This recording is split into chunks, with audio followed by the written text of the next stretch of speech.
Hello, everyone. Welcome back to Pedro Talks, the podcast where we talk about literature in a chill and easy way.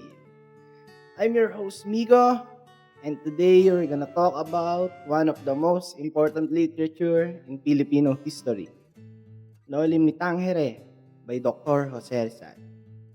Joining me today are Fatman and Pilot. Hey everyone, happy to be here.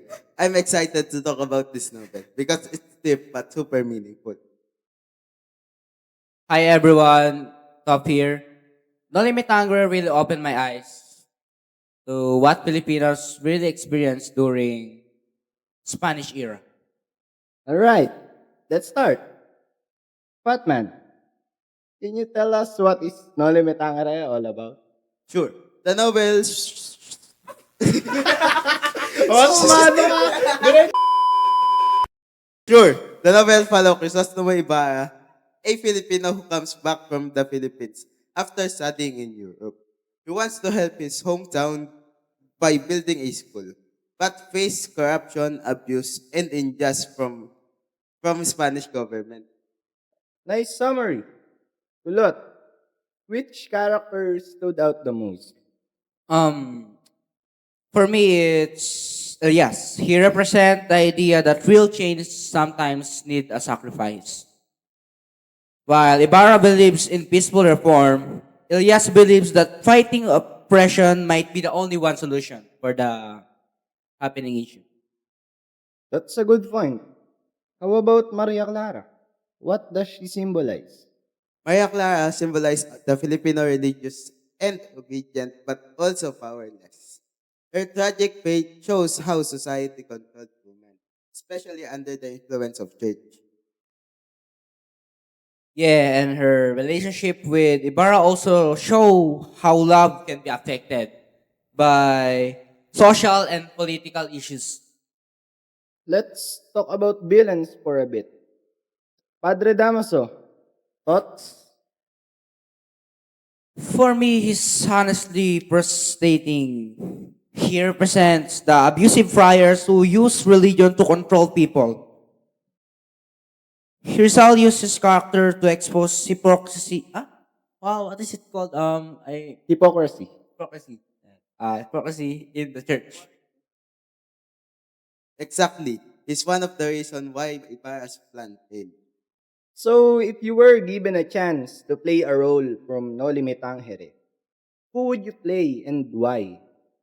I would play Crisostomo Ibarra because he is one of the most important character and he helped build school in her hometown. And even when there is struggle, he faced it alone. If you will give me a chance to play a role in No Limit Hungary, I'll choose Elias because for me, he's very brave and he can fight for his nation no matter what happens. Oh, wow. So, why do you think Noli Me Tangere is still important today?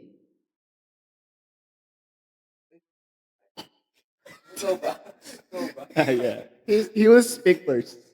Because the issue abuse of power, corruption, and society inequity still exists in different forms today. And it reminds us to question authority and stand up for what's right, just like Rizal wanted Filipinos to do. So, do you think the issues that happened in Noli Me Tangere is currently happening now? Yes, as we watch the news, so many issues is approaching in our country now, and our government is trying their best to resolve the issues like the flood control projects that it's missing.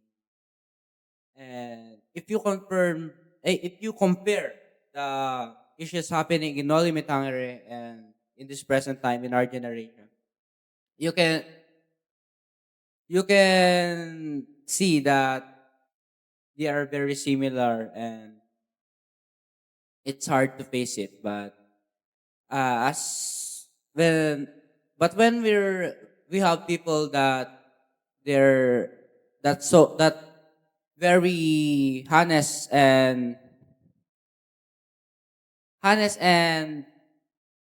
have ikaw muna. Okay, Batman. Exactly.